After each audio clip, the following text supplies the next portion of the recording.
বেঈমান নাফরমানের মাথার মগজটা টকবক করিয়া গাল দিয়া নাক দিয়া মাথার চারপাশ দিয়া বে বে করতে থাকবে।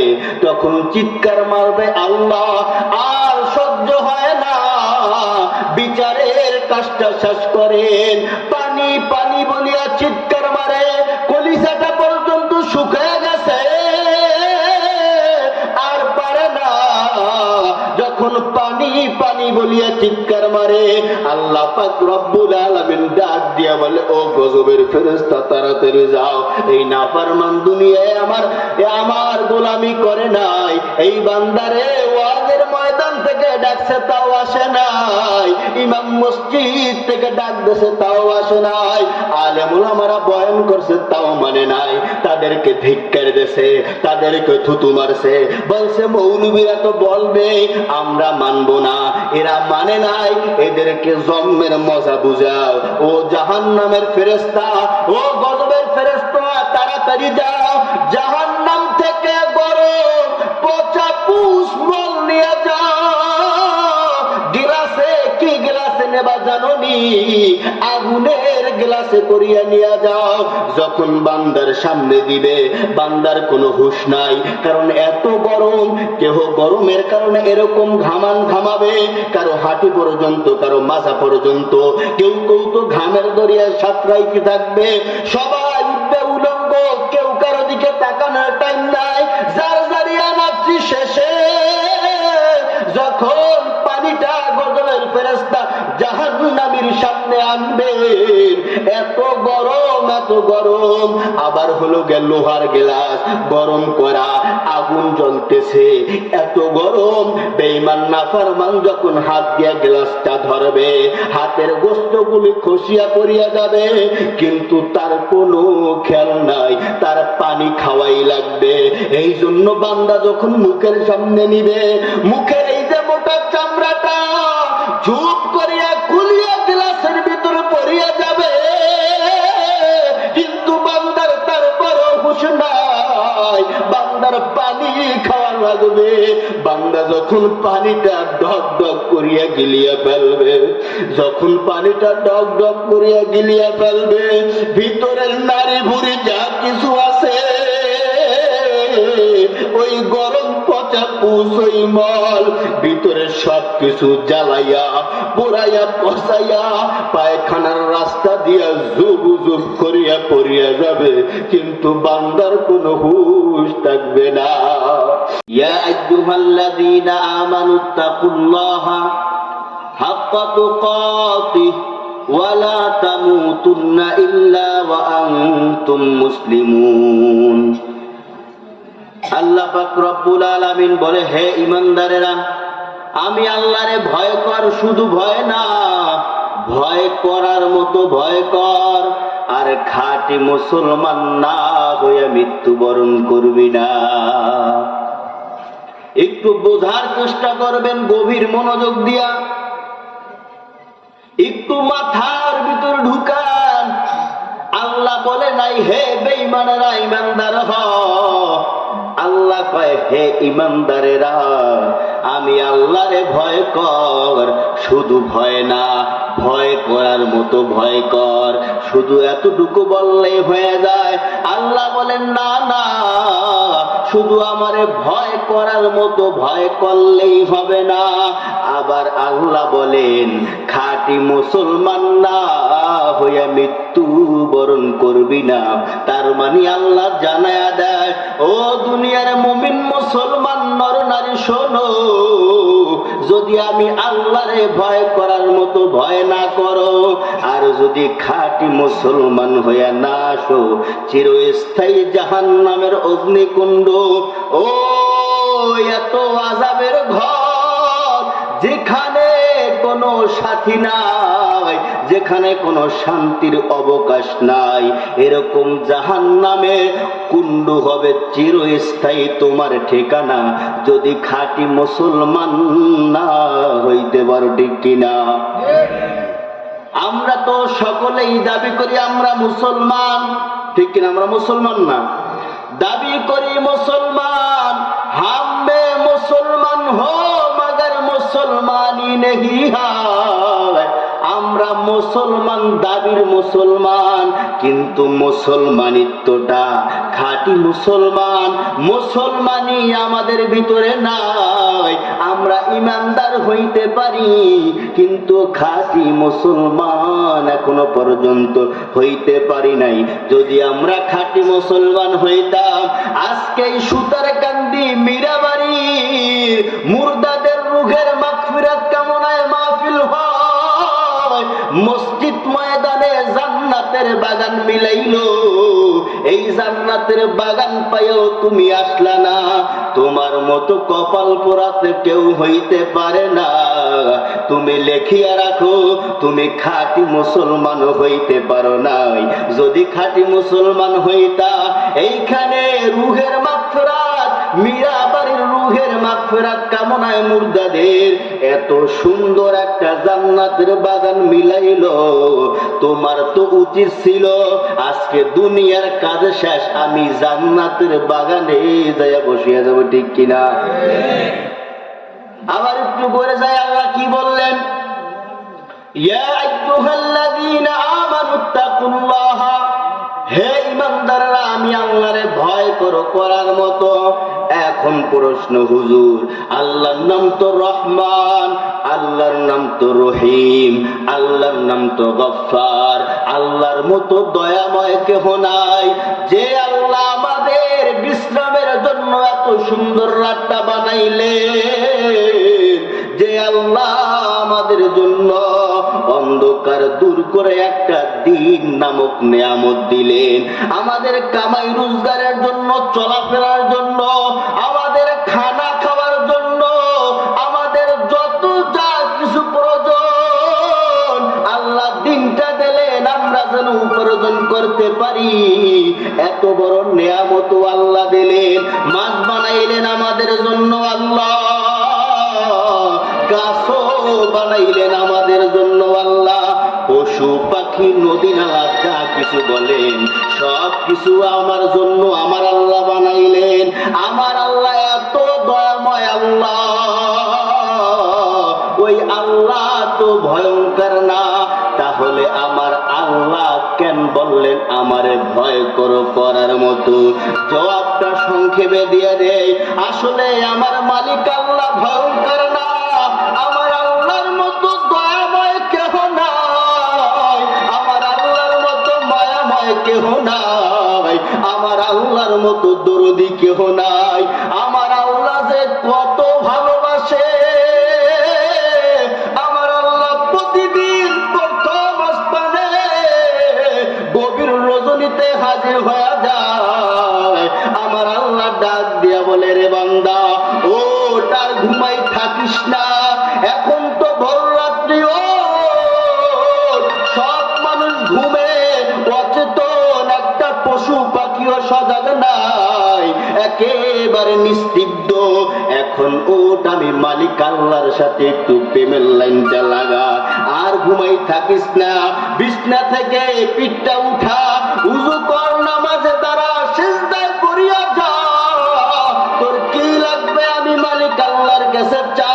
ও বান্দা, তোর সন্তান লাগবে, তুই দুনিয়ার কারো কাছে চাইস না। তোর টাকা লাগবে, তুই কারো কাছে চাইস না। তোর ক্ষমতা লাগবে, তুই কারো কাছে চাইস না। আমি আল্লাহ তোর দিকে কুদরতের নজরটা, রহমতের নজর দিয়া তাকাই থাকি।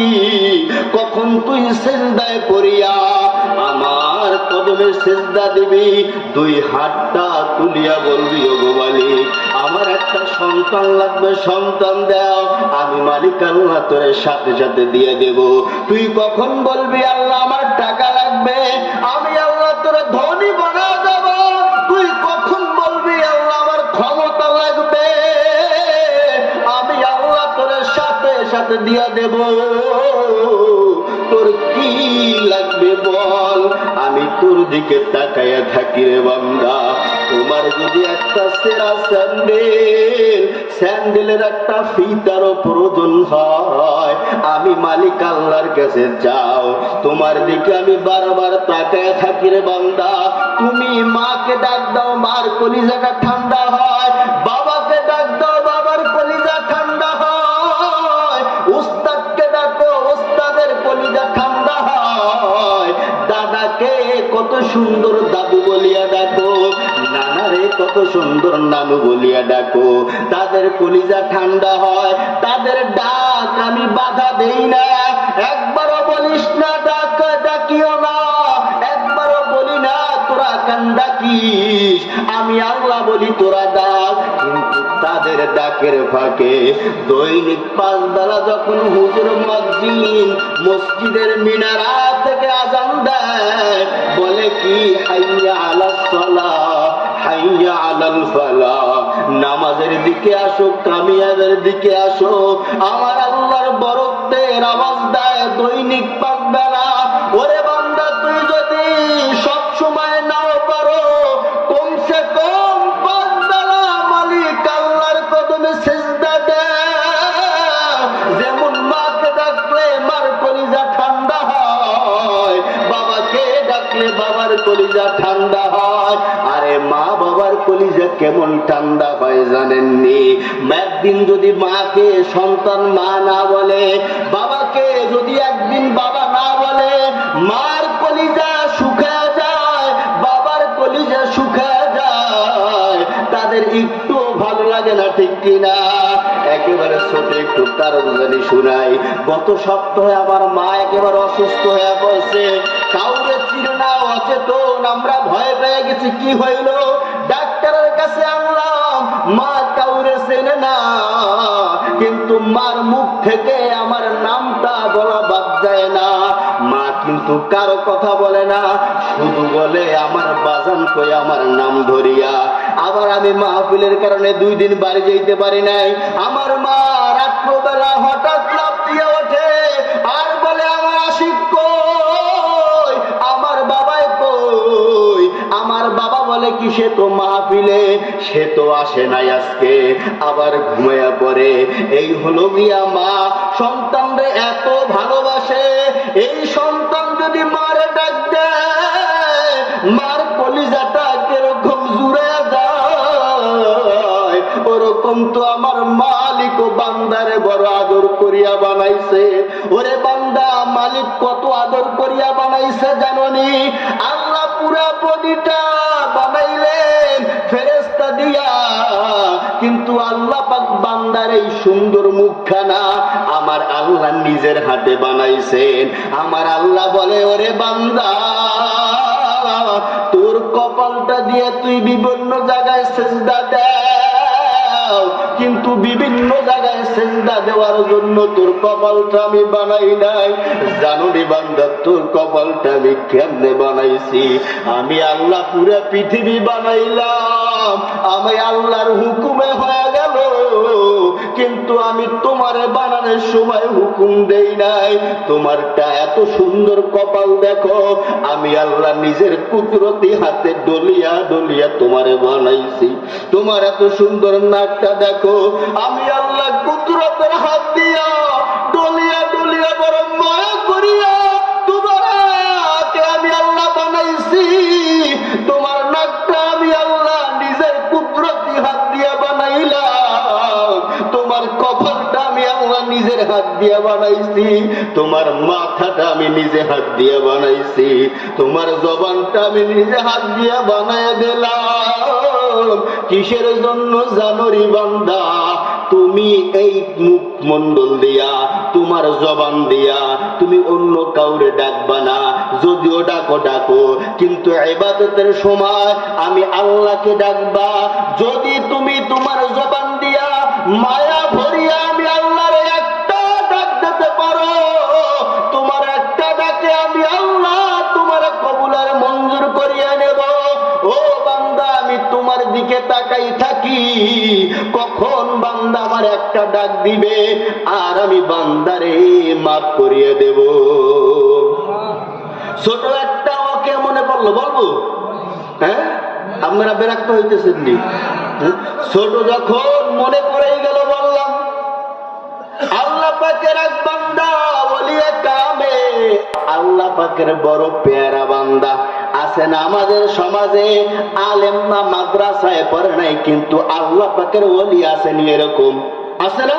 অবশ্যই আছে। তবলিগে গেছে, চরমোনাই গেছে, সারসিনের ময়দানে গেছে, বাহাদুরপুর উজানি আল্লাহ পাকের ওলিদের দরবারে যাইয়া এখন আর হারাম খায় না, মিথ্যা বলে না, দাড়ি কাটে না, টুপি মাথার থেকে নামায় না, গার থেকে পাঞ্জাবি নামায় না, তাহাজ্জুদের নামাজটা পর্যন্ত ছাড়ে না।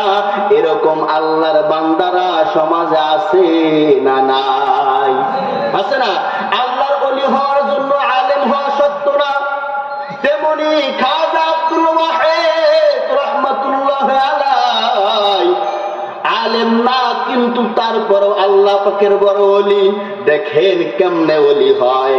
আব্দুল ওয়াহিদ রাহমাতুল্লাহ আলাইহিকে মানুষ জিজ্ঞাসা করে, ও আব্দুল ওয়াহিদ, তুমি আল্লাহরে কেমনে ভাও বানাইছো?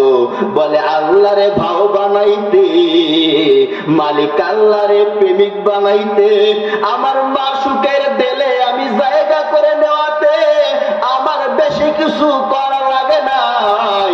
একটা জিনিস লাগছে। কয়টা? একটা জিনিস লাগছে। এই একটা জিনিস যদি করো, আমার মালিক আল্লাহর সাথে প্রেমটা গভীর হয়ে যাবে।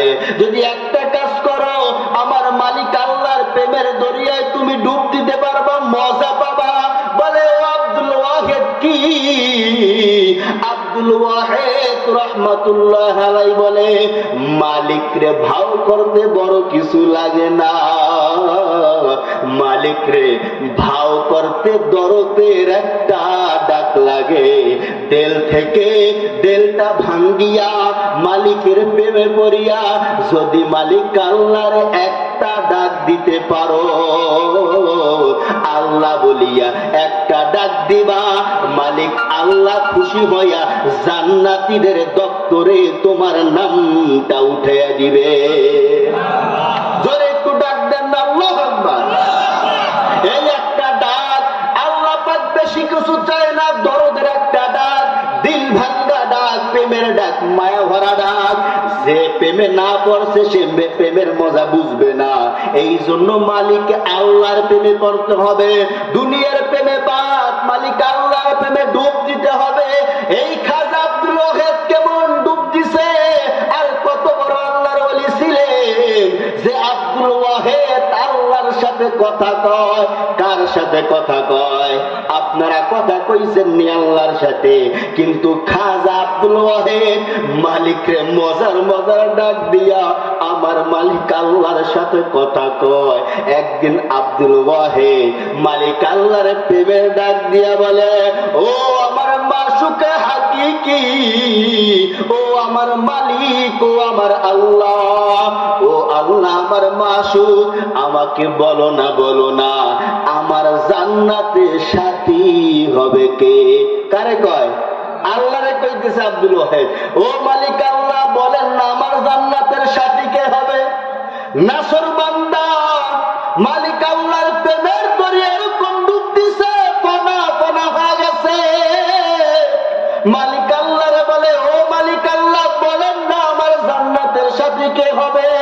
আল্লাহ পাক রব্বুল আলামিন বলে, ও আব্দুল ওয়াহিদ আমার পাগল, তাহলে তুমি শোনো, ওই মরু সাহারায় কালো মেয়ে, নাম তার মাইমুনা সাদিয়া, ছাগলের রাখাল, সে হবে তোমার জান্নাতের সাথী।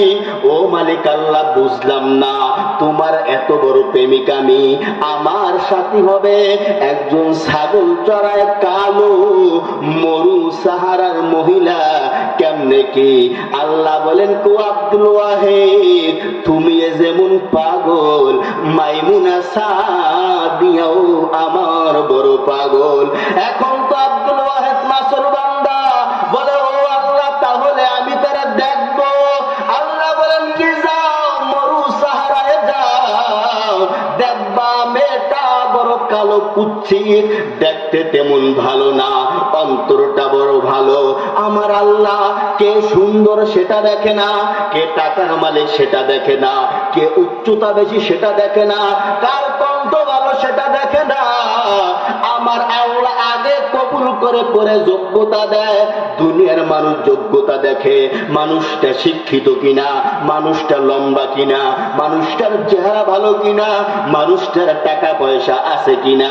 আমার আল্লাহ বলেন আমার কাছে টাকার দাম নাই, আমার কাছে চেহারার দাম নাই, আমার কাছে ক্ষমতার দাম নাই, আমার কাছে একটা জিনিসের দাম, সেটা হলো অন্তর কার ভালো, পরিষ্কার।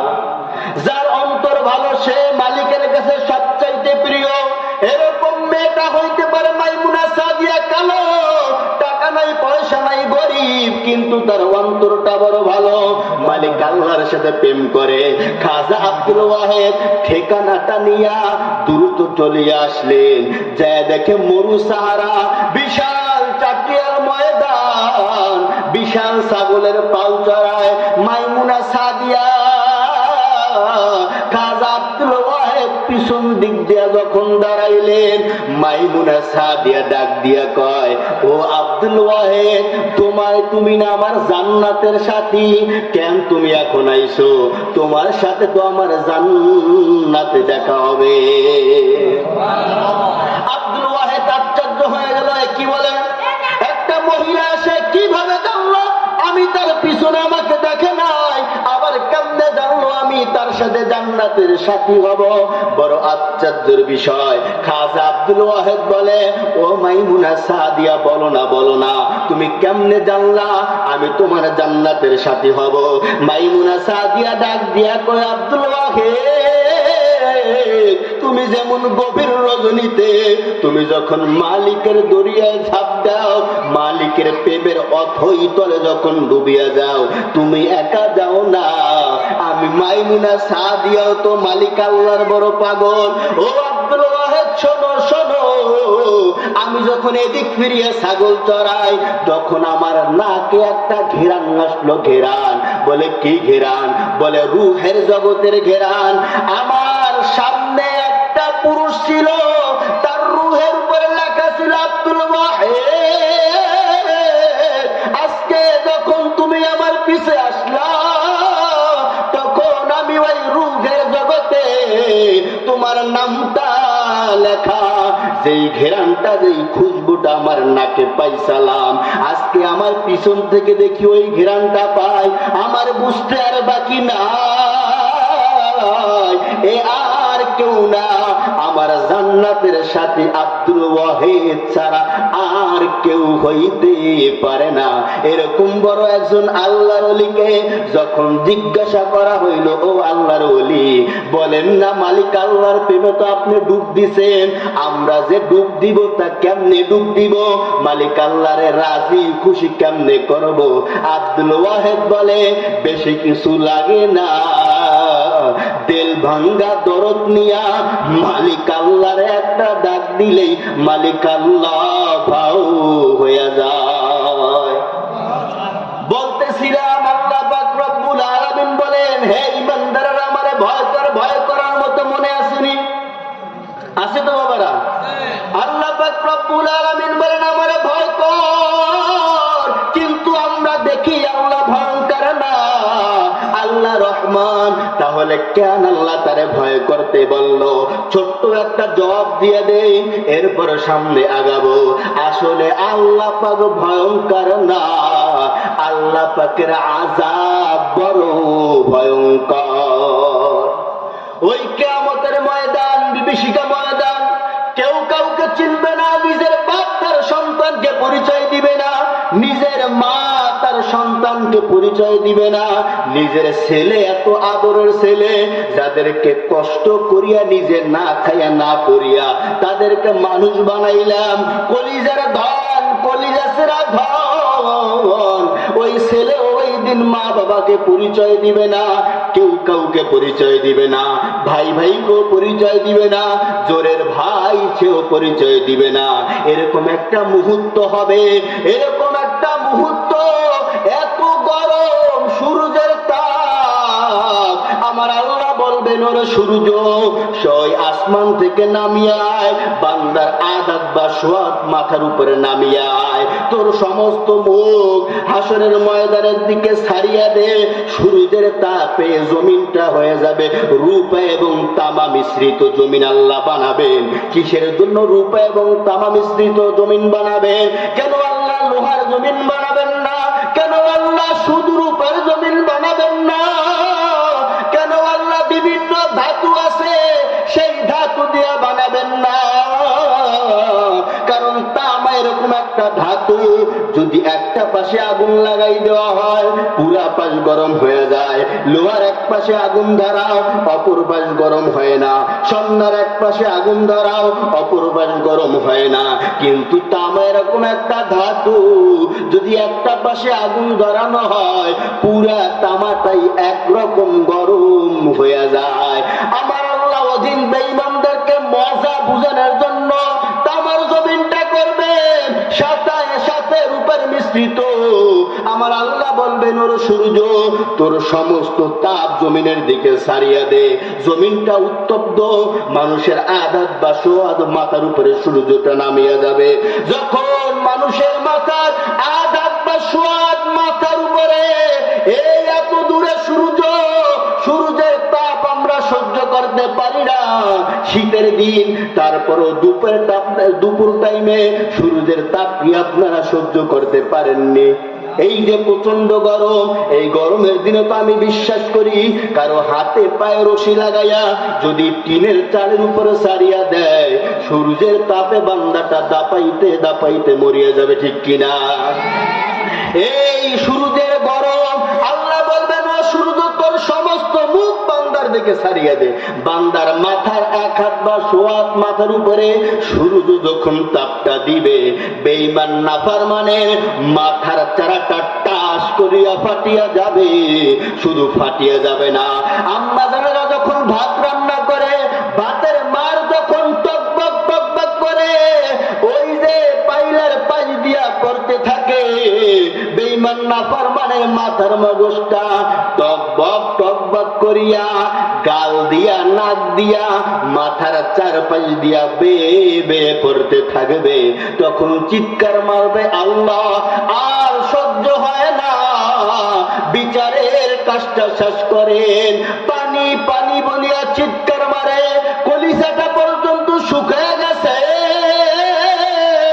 আর পারে না। যখন পানি পানি বলিয়া চিৎকার মারে, আল্লাহ পাক রব্বুল আলামিন ডাক দিয়া বলে, ও গজবের ফেরেশতা তাড়াতাড়ি যাও, এই নাফরমান দুনিয়ায় আমার গোলামি করে নাই, এই বান্দারে ওয়াজের ময়দান থেকে ডাকছে তাও আসে নাই, ইমাম মসজিদ থেকে ডাক দিয়েছে তাও আসে নাই, আলেম উলামারা বয়ান করছে তাও মানে নাই, তাদেরকে ধিক্কার দিয়েছে, তাদেরকে থুতু মারছে, বলছে মৌলবীরা তো বলবে আমরা মানবো না, এরা মানে নাই, এদেরকে জন্মের মজা বুঝাও। ও জাহান্নামের ফেরেশতা, ও গজবের ফেরেশতা, তাড়াতাড়ি যাও, জাহান্নাম থেকে গরম পচা পুষ মল নিয়ে যাও। গ্লাসে কি গ্লাসে নেবা জানোনি? আগুনের গ্লাসে করিয়া নিয়ে যাও। যখন বান্দার সামনে দিবে, বান্দার কোনো হুঁশ নাই, কারণ এত গরম। কেহ গরমের কারণে এরকম ঘামাবে, কারো হাঁটু পর্যন্ত, কারো মাথা পর্যন্ত, কেউ কেউ তো ঘামের দরিয়ায় সাঁতরাইতে থাকবে। সবাই উঠবে উলঙ্গ, কেউ কারো দিকে তাকানোর টাইম নাই, যার জারিয়া নাফসি শেষে। যখন পানিটা গজবের ফেরেশতা জাহান্নামীর সামনে আনবেন, এত গরম এত গরম। আবার হলো গেল লোহার গ্লাস গরম করা, আগুন জ্বলতেছে, এত গরম। বেঈমান নাফরমান যখন হাত দিয়া গ্লাসটা ধরবে, হাতের গোস্তগুলি খসিয়া পড়িয়া যাবে, কিন্তু তার কোনো খেয়াল নাই, তার পানি খাওয়াই লাগবে। এই জন্য বান্দা যখন মুখের সামনে নিবে, মুখের এই যে মোটা চামড়াটা ঝুপ করিয়া খুলিয়া গ্লাসের ভিতরে পড়িয়া যাবে, কিন্তু বান্দার তারপরও হুঁশ নাই, বান্দার পানি খাওয়া লাগবে। বান্দা যখন পানিটা ডক ডক করিয়া গিলিয়া ফেলবে, যখন পানিটা ডক ডক করিয়া গিলিয়া ফেলবে, ভিতরের নারী ভুড়ি যা কিছু আছে ওই গরম পচা পুষ ওই মল ভিতরে সব কিছু জ্বালাইয়া পোড়াইয়া পচাইয়া পায়খানার রাস্তা দিয়া জুব জুব করিয়া পড়িয়া যাবে, কিন্তু বান্দার কোনো হুঁশ থাকবে না। আমার আল্লাহ যখন বান্দার বেঈমানদের আমলনামা দিবে, আল্লাহ বলবেন কি, ও ফেরেশতা, এই বেঈমানদের সোজা হাতে আমলনামা আজকে দেওয়া হবে না। ও আল্লাহ, কেমনে দিবে রে আমলনামা? বলে বাম হাতটা ধরো, ধরিয়া বুকের মাঝখান দিয়ে ছিদ্র করো, বুকের মাঝখান দিয়ে ছিদ্র করিয়া পিছন দিক থেকে বাহির করিয়া দাও, এখন আমলনামা দাও। আল্লাহ বলবেন ও ফেরেশতা বলো পড়তে। ফেরেশতা বলবো গো মালিক আল্লাহ, গুনাহগার বান্দার মুখটা সামনে কিন্তু পাওটা তো, হাতটা তো পিছনে, হাতে আমলনামা কিভাবে পড়বেন? আল্লাহ ওদিনকে পাহাড়িয়াতে রূপ ধারণ করিয়া বলবো ফেরেশতা, বেঈমান নাফরমানের ঘাড়টা ধরো, ঘাড়টা ধরিয়া একটা মোচড় দিয়া পিছনের দিকে ফিরিয়ে দাও। এখন বলো বান্দা পর। ওই ময়দানটায় কেউ কাউকে চিনবে না। ওদিনটা আল্লাহ কাহারিয়াতের রূপ ধারণ করবে। আমার আল্লাহ ওদিনটা একটা হুঙ্কার দিবে, একটা ভাষণ দিবে, লিমানিল মুলকুল ইয়াউম লিল্লাহিল ওয়াহিদিল কাহ্হার। আজকের দিনের রাজত্ব কার? সবাই নিস্তব্ধ হয়ে যাবে। কোথায় ফেরাউন ক্ষমতাধর? কোনো জবাব থাকবে না। কোথায় নমরুদ? কোনো জবাব থাকবে না। কোথায় আমেরিকা? কোনো জবাব থাকবে না। কোথায় রাশিয়া? কোনো জবাব থাকবে না। কোথায় ক্ষমতাসীন আওয়ামী লীগ? কোনো জবাব থাকবে না। কোথায় বিএনপি? কোনো জবাব থাকবে না। একেবারে নিস্তব্ধ, কেউ আওয়াজ দিবে না। আল্লাহ বলবেন লিমানিল মুলকুল ইয়াউম, আজকের দিনের রাজত্ব কার? কারো কোনো জবাব থাকবে না, সবাই নিস্তব্ধ হয়ে যাবে।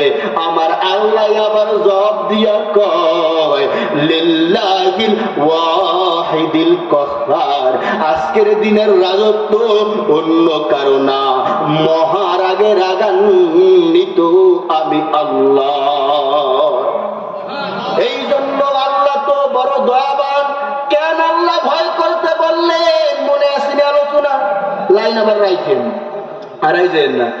এই জন্য আল্লাহ পাক বলেন আমি আল্লাহ বড় দয়াবান, তোমারে বড় মায়া কইরা বড় আদর করি আমি আল্লাহ বানাইছি জাহান্নামে দেওয়ার জন্য না রে বান্দা, তোমারে আমি জান্নাত দেওয়ার জন্য।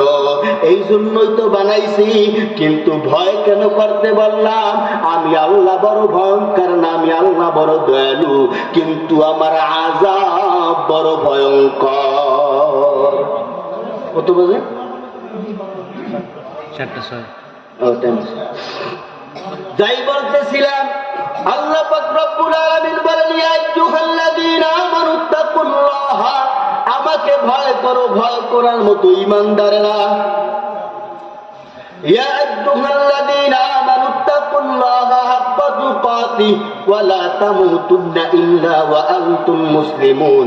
খাঁটি মুসলমান না হইয়া তোমরা মৃত্যুবরণ করিও না। আল্লাহর রাসূল বলেন মান সালিমাল মুসলিমুনা মিন লিসানিহি ওয়া ইয়াদিহি। খাঁটি মুসলমান কারা জানোনি? যাদের হাত এবং মুখের দ্বারা অপর মুসলমান নিরাপদ থাকে, তারা হলো গিয়া খাঁটি মুসলমান। কে বলে? আল্লাহ পাকের রাসূল। মান সালিমাল মুসলিমুনা মিন লিসানিহি ওয়া ইয়াদিহি। খাঁটি মুসলমান হলো গিয়া সেই ব্যক্তি যার হাত মুখ দ্বারা অপর মুসলমান নিরাপদ থাকে। কিরকম? আমার হাতের দ্বারা কোন মুসলমান ভাই যেন কষ্ট না পায়, আমার জবানের দ্বারা কোন মুসলমান ভাই যেন কষ্ট না পায়, আমার আচার আচরণে, ব্যবহারে, কথাবার্তায়, চলাফেরায় আমার কোন মুসলমান ভাই যেন কষ্ট না পায়। আল্লাহর রাসূল বলেন তাহলে তুমি খাঁটি মুসলমান।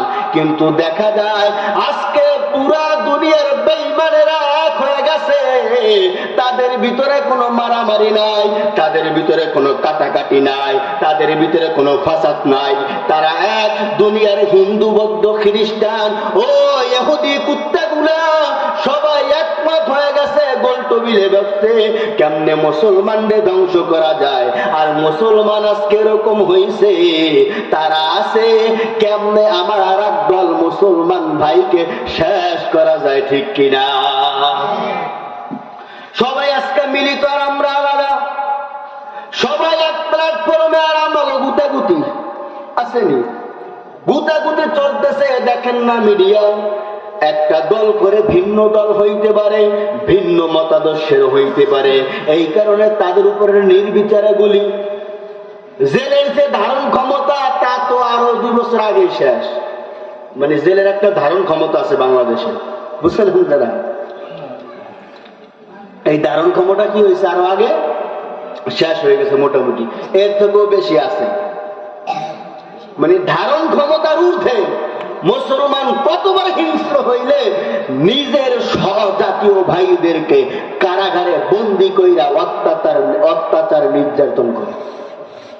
খাঁটি মুসলমান তো হইতে পারে নাই মিয়া। যদি খাঁটি মুসলমান হইতে পারতাম, আমার আর এক ভাইকে বিনা বিচারে কেন আমি কারাগারে রাখবো? আজকে দেখেন, বিনা বিচারে, বিনা অপরাধে তার কি অপরাধ? আমি একজন নাম বলি, আল্লাহ মামুনুল হক দামাত বরকতুহুমের কি অপরাধ? আপনারা যারা পাবলিক আছে সাধারণ তেমন বোঝেন না, মানে তত বোঝেন না। আপনারা একটু বলেন যে কোন অপরাধ আছে? হ্যাঁ, এই যে আল্লামা দেলোয়ার হোসেন সাইদি সাহেব মারা গেলেন, তার কি অপরাধ ছিল? সে হইতে পারে আমি কওমি আলেম, সে আলিয়ার আলেম, মতাদর্শ ভিন্ন থাকতে পারে, সকলে একমত হবে না, এটাই তো স্বাভাবিক। আপনি আওয়ামী লীগ করেন, আর এক বাবা বিএনপি করে, এইটাই তো, সকলে তো একমত হবে না, হবে বাবা? হ্যাঁ, কিন্তু আমাদের ভিতরে বিরোধ থাকবে কেন? সে অন্য দল থাক, এই জন্য তাকে মারতে হবে? এই জন্য এটাই কি দোমানের সিস্টেম? না, এইটা না। দোমানের সিস্টেম হইল কি জানেন? আমরা একটা কথা বলি, হলো গিয়া, যদি আমরা পারি তাহলে বাধা দিব হাত দিয়ে, মানে ইমানের 3টে স্তর বর্ণনা করে। যদি না পারি মুখ দিয়া বলবো, যদি না পারি অন্তর দিয়া ঘৃণা করবে। আসলে অন্তর দিয়ে ঘৃণা করা অর্থ না, এটা এরকম হবে। হ্যাঁ, আপনি রাস্তা দিয়ে হাঁটতেছেন, এই খেয়াল করবেন সবাই, মানে হইতে পারে কাটা কথা আপনাদের কাছে এখন একটু ভালো না লাগতে পারে, একটু শোনেন বুঝবেন। আপনার রাস্তা দিয়ে চলতেছেন, রাস্তার পাশে মল, বুঝেন, মানে পায়খানা, রাস্তার উপরে কি পায়খানা। এখন আপনি হাঁটতেছেন, ইস দুর্গন্ধ, নাক বন্ধ করলেন, আপনি কি করলেন? হাইটা চলে গেলেন। এরকম 1000 মানুষ হাঁটতেছে, আপনি যে বললেন ইস নাকে দুর্গন্ধ, এর কারণ কি ময়লাটা পরিষ্কার হয়েছে? হ্যাঁ, ময়লা পরিষ্কারের মাধ্যম কি হবে? একটা বেলচা নাও বা কোদাল নাও, একটা ঝাঁকা নাও বা একটা পাত্র নাও, এরপরে ওইটা দিয়ে পাত্রে উঠাও, পানি দিয়ে ধুইয়া পিছে দিয়ে ঝাড়ু দিয়ে ফেলাই দাও, পরিষ্কার হয়ে গেছে না? এরপর কি কেউ নাক ছিটকাবে? হ্যাঁ, আর নাক ছিটকাই তো হবে। একটা দলকে দমন করার সিস্টেম হলো কি জানেন?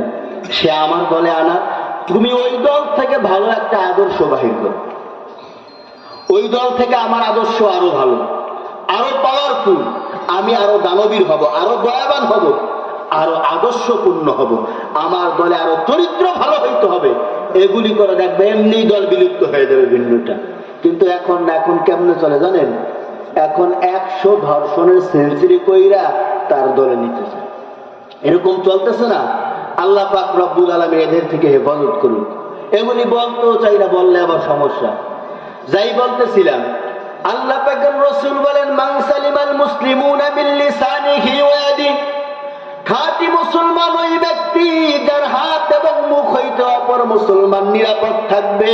আরে মুসলমান তো সে যে মুসলমান আমাকে গালি দিবে, তার গালির পরিবর্তে ভালো একটা ব্যবহার দাও, এর নাম হলো গিয়ে ইহসান।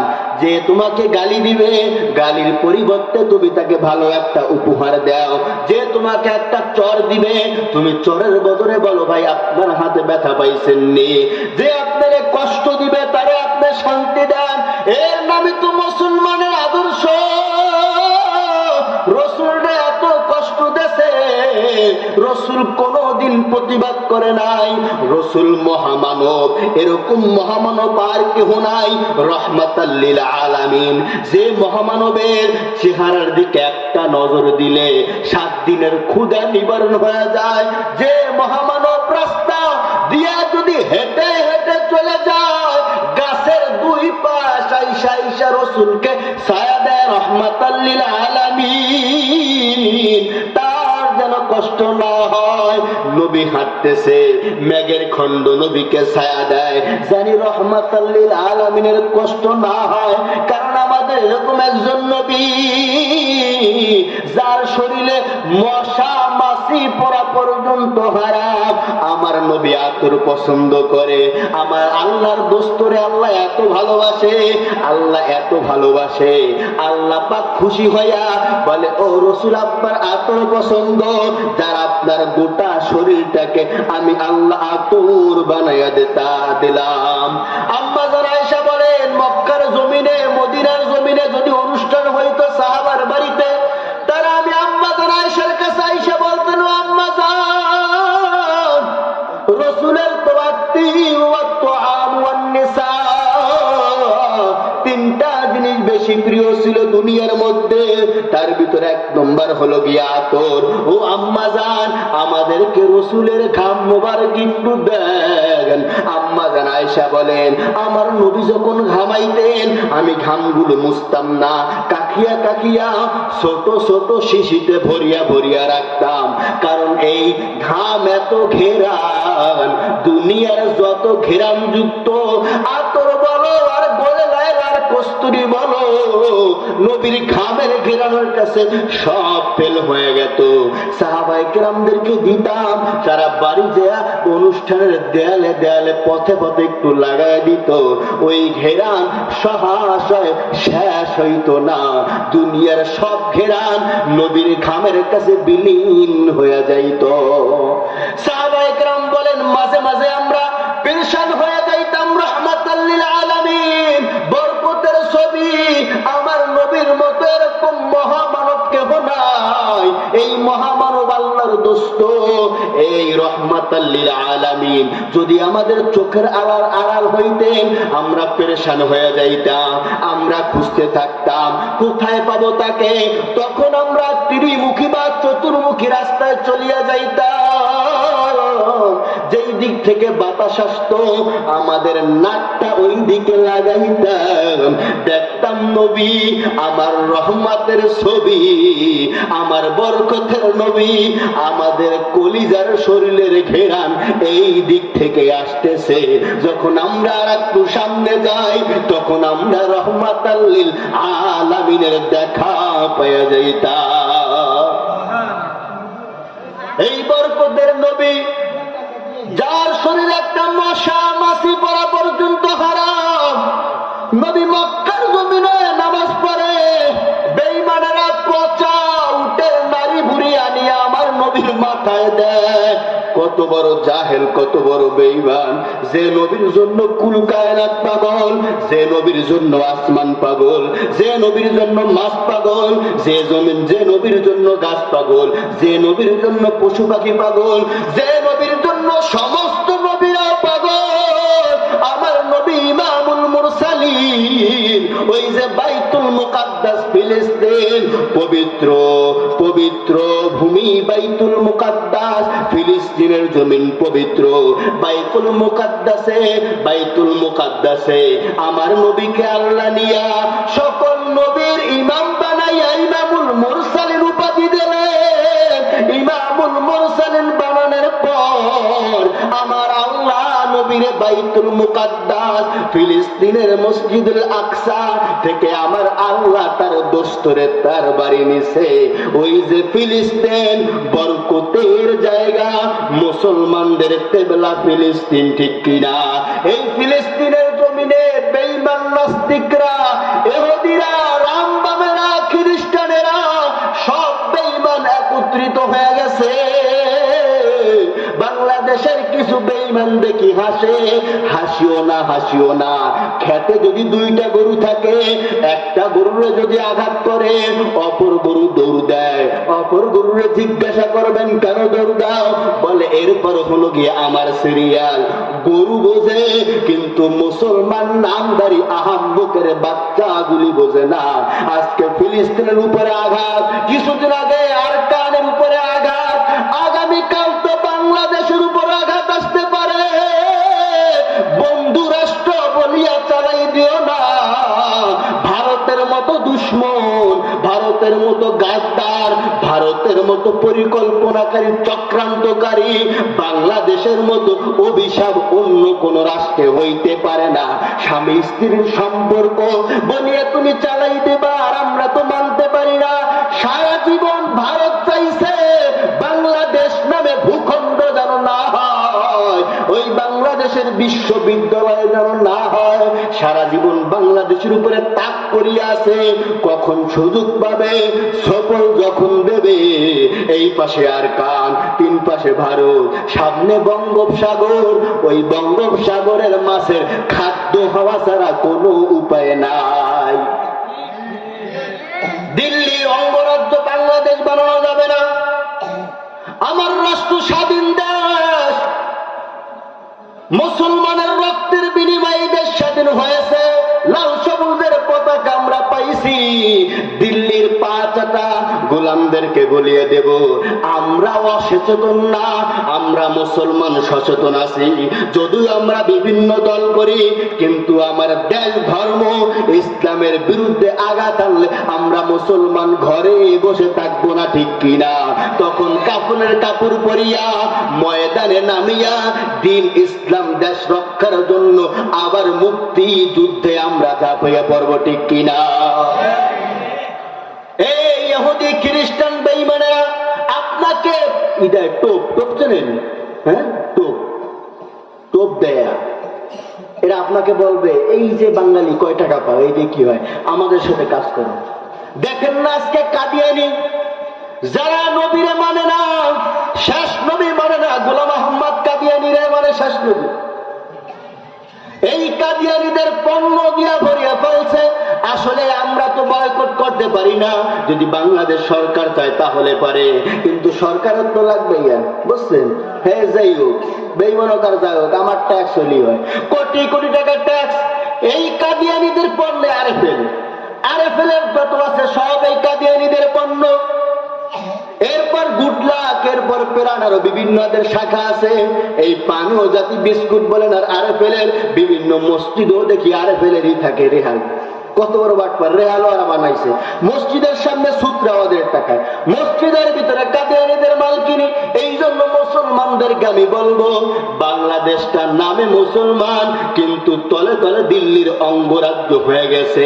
তাই মুসলমান আপনাদেরকে সতর্ক করব, আপনাদের সন্তান হিসাবে, আপনাদের ভাই হিসাবে, আপনাদের ছেলে হিসাবে আপনাদেরকে আমি সতর্ক করব। দিল্লির অঙ্গরাজ্য বানানোর জন্য আমার সোনার বাংলা পাইতারা চলতেছে, অলরেডি চলিয়ে যাইতেছে। দাদা বাবুদের ছাড়া কিছু হয় না। বাংলাদেশে 1200-1300 2000-2500 দিয়া ইলিশ খায়, আর ভারতারা মাগনা খায়। এইখান থেকে নিয়া বুঝেন না তো কিছু কোথায় আছেন? মনে করেন আমাদের এই পদ্মা সেতু হয়েছে, মেট্রো রেল হয়েছে, আর পানির তল দিয়া জানি কি বানাইছে, কবর হেয়া হয়েছে, কি টানেল, এরপরে হয়েছে কত উন্নত। 15 বছরে এই ছাতার মাথা হয়েছে, এ তো 5 বছরেই করা যায়। 15 বছরে এর 3 গুণ যদি হইতো তাহলে বলতাম না আপনি ভেরি গুড, অনেক কিছু পারেছেন। 15 বছরে ছাতার মাথা বানাইছেন, এর কারণে আপনি অভিনন্দন, ধন্যবাদ পাওয়ার যোগ্যতা রাখেন না।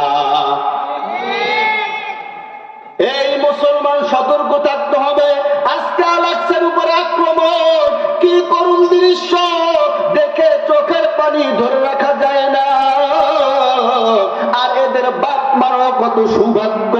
দেখেন আজকে আমরা দিন ইসলাম পাইছি, মুসলমানের ঘরে জন্মগ্রহণ করছি, শ্রেষ্ঠ নবী পাইছি, শ্রেষ্ঠ কিতাব পাইছি, শ্রেষ্ঠ ধর্ম পাইছি, ঠিক কিনা? আবার মুসলমানের ঘরে জন্মগ্রহণ, এত কিছু পাইয়া আমরা আমাদের মুসলমানের কৃষ্টি কালচার ভরিয়া গেছি। আমরা বড় হইলে মনে করি একটু পড়ালেখা কইলেই চাকরি বাকরি করবে, বাস হয়ে গেছে। না না, প্রতিটা সন্তানকে ইসলামের নৈতিকতা শিক্ষা দিতে হবে। শিক্ষার পাশাপাশি এদেরকে জিহাদের জন্য প্রস্তুত করতে হবে, দ্বীন ঈমান টিকায় রাখার জন্য। বেঈমান নাস্তিকরা যখন মুসলমানের উপরে আঘাত করবে, আপনার সন্তানের বুকটা যেন আপনারা পেতে দিতে পারেন। যত গুলি করবি আমার সন্তানরে কর, দ্বীন ইসলামরে বিসর্জন দেওয়া যাবে না।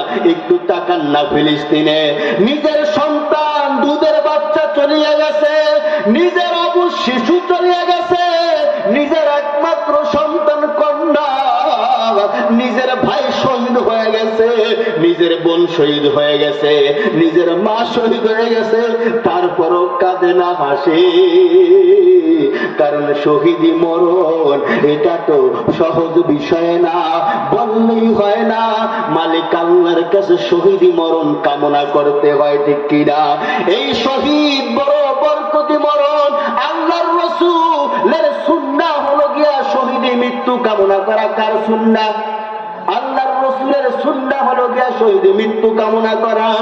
আমাদের তো সমাজে শহীদি মৃত্যুর কথা বললেই উল্টা হবে না। যেরকম নবীর সুন্নাত, দাড়ি রাখা নবীর সুন্নাত, টুপি রাখা নবীর সুন্নাত, এরকম শহীদ হওয়ার জন্য দোয়া করাও নবীর সুন্নাত। মিষ্টি খাইতে পারো রে মুখে, দিন ইসলামের জন্য একটু কষ্ট করতে পারো না। এই শহীদের মর্যাদা, কত মর্যাদা! এই একমাত্র ব্যক্তি যারা মরার পরও কথা কয়, যারা মরার পরও হাঁটে, যারা মরার পরও যুদ্ধ করে, এর অন্য কেহ না। যারা মরার পরও জীবিত থাকে, এরা হলো গিয়া শহীদ, এরা হলো গিয়া শহীদ। শহীদ মুসলমানদের উল্লেখযোগ্য বীর টিপু সুলতান জিহাদের ময়দানে জিহাদ করতে করতে তার মাথা থেকে কল্লাটা আলাদা হয়ে গেছে, কিন্তু তরবারিটা তার হাতে। সে ওই তরবারি দিয়া মাথা কাটা অবস্থায় যুদ্ধের ময়দানে যুদ্ধ করে। মানুষগুলো হাত থেকে যখন অস্ত্রটা টান দিবে, টিপু সুলতানের কাটা মাথা কথা কয়, এ আমার হাত থেকে তরবারি তোরা খুলবি না, আমি মালিক আল্লাহর কাছে তরবারি নিয়ে দাঁড়াবো। ও মালিক আল্লাহ, আমার কিছু নাই, কিন্তু আজ আমার কিছু নাই, কিন্তু আমার একটা জিনিস আছে। আপনার রাস্তায় শহীদ হওয়ার জন্য আমি আপনার জন্য জীবনটা বিলিয়ে দিয়েছি। এই শহীদরা কথা কয়, শহীদরা হাঁটে। শহীদদেরকে মৃত্যু বলবা না, শহীদরা জীবিত। এই শহীদরা মরে না, শহীদরা জীবিত। হাফেজ জমেন শহীদের কথা বলে শেষ করিয়ে দেব। একটু হাফেজ জমেন শহীদ আল্লাহর রাস্তায় যুদ্ধ করতে করতে শহীদ হয়ে গেছে। হাফেজ জমেনের কবরের পাশে যাইয়া আল্লাহর বান্দারা কোরআন তেলাওয়াত করে। হাফেজ জমেন বলে, ও ভাই, মাই হাফেজ হো, মাই শহীদ হো। আমি হাফেজ জমেন, আমি শহীদ, আমি হলাম গিয়ে শহীদ, আমি হাফেজ, আমি হাফেজ জমেন। আমার কবরে তোমার কোরআন তেলাওয়াত করা লাগবে না, এক তো আমি শহীদ, আর এক তো আমি হাফেজ, আমার তেলাওয়াত আমি করি। তুমি অন্য কারো কবরের পাশে যে তেলাওয়াত করো, আমি হাফেজ জমেনের কবরে আসিয়া তোমার তেলাওয়াত করা লাগবে না। আমি এক তো শহীদ, আর এক তো হাফেজ, আমার তেলাওয়াত আমি করি। বলেন না আল্লাহু আকবার। এই জন্য শহীদি মরণ কামনা করা। শহীদরা মরে না, শহীদরা কথা কয়, শহীদরা রক্ত মাখা জামা নিয়া মাথাকে উঁচু করিয়া আল্লাহ ওই হাসরের ময়দানে উঠবে। আল্লাহ বলবে, শহীদ, দিন ইসলামের জন্য জীবন দিছ, আমার ধর্ম ইসলামকে রক্ষা করার জন্য জীবন দিছ।